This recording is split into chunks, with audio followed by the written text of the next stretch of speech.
Joe Burrow just said something that should make the rest of the NFL look twice at the Cincinnati Bengals. This was not normal offseason talk. This was not a quarterback saying, "We feel good," or "We have a chance." Burrow went straight to the biggest comparison he could make.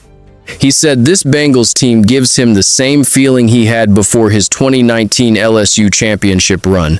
And when a player like Burrow says that, people need to pay attention. That line matters because Burrow has already lived through what a special team feels like before the world fully sees it. He knows what it looks like when a locker room starts believing early. He knows what it feels like when talent, pressure, and timing all come together at the right moment. So this was not just confidence. This sounded more like a warning. After 3 straight years without playoff football, Burrow is talking like the Bengals' 2026 season could be the year everything changes. The real question is why he feels that strongly right now. Maybe he sees a tougher team, maybe he sees a deeper roster, maybe he sees a front office that finally stopped playing safe.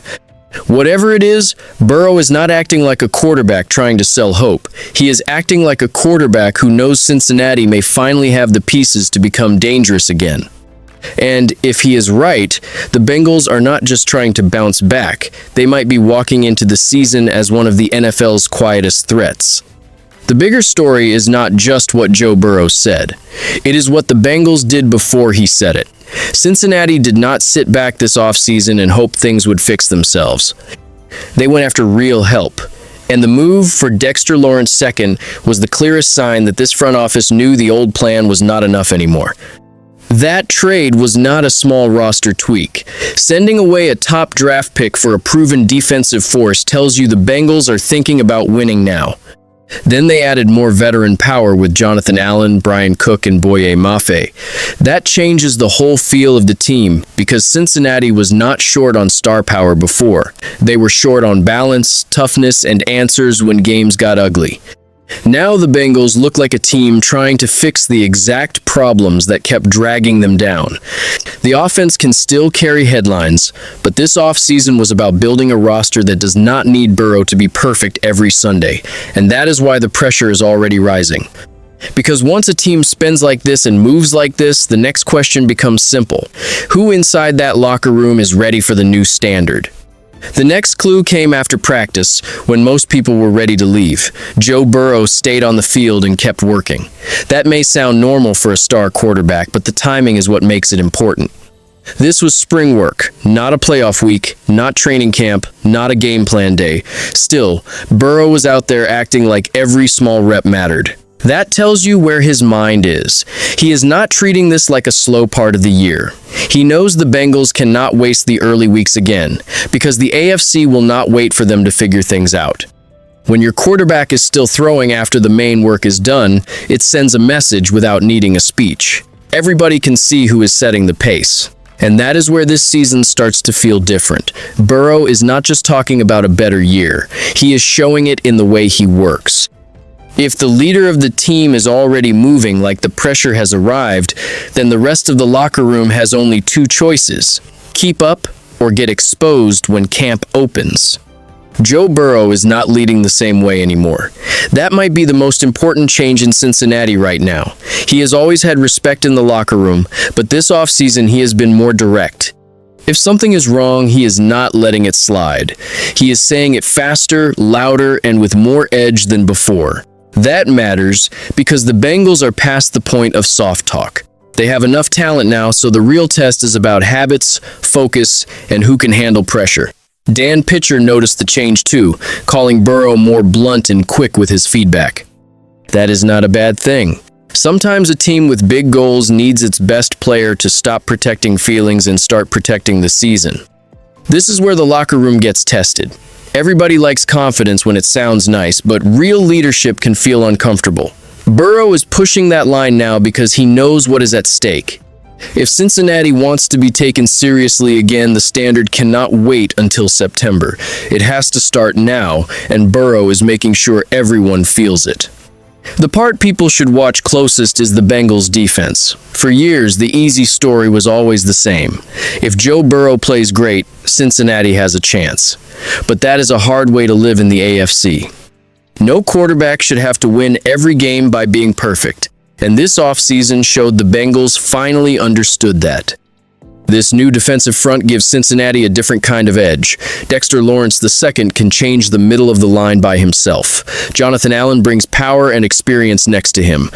Boye Mafe adds speed off the edge, and Brian Cook gives the back end more control. That is not just adding names. That is building a defense that can hit first instead of just trying to survive.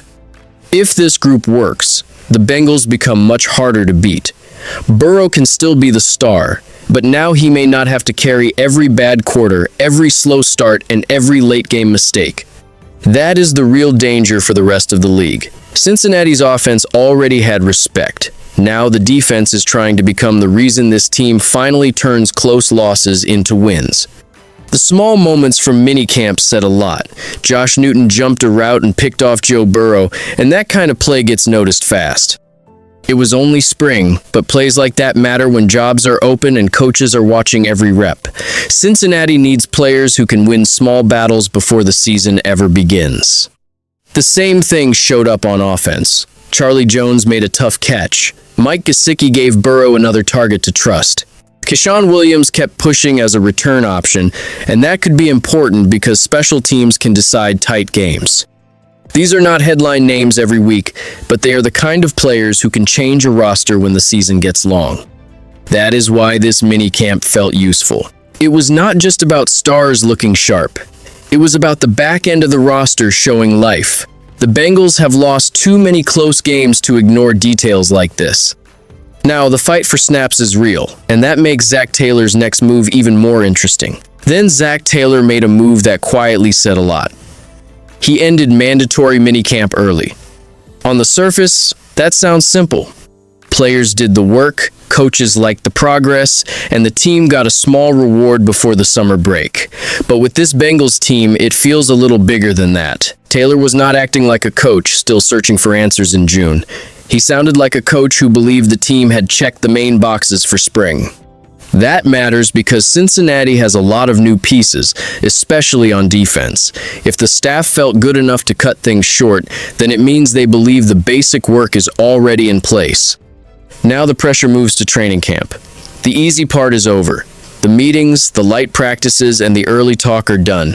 When the team comes back, this will not be about sounding ready anymore. It will be about proving that all this new talent, all this energy, and all this belief can turn into a real football team. Now comes the hard part for the Bengals. All the talk sounds good in June, but nobody in Cincinnati is getting credit for words anymore. This team has missed the playoffs 3 years in a row, and that changes the mood around everything. A strong roster sounds nice, but the only thing that will calm the noise is winning football. That is why this season feels so heavy. Joe Burrow has made his belief clear. The front office has pushed more chips into the middle, and the locker room has enough names to stop hiding behind bad luck.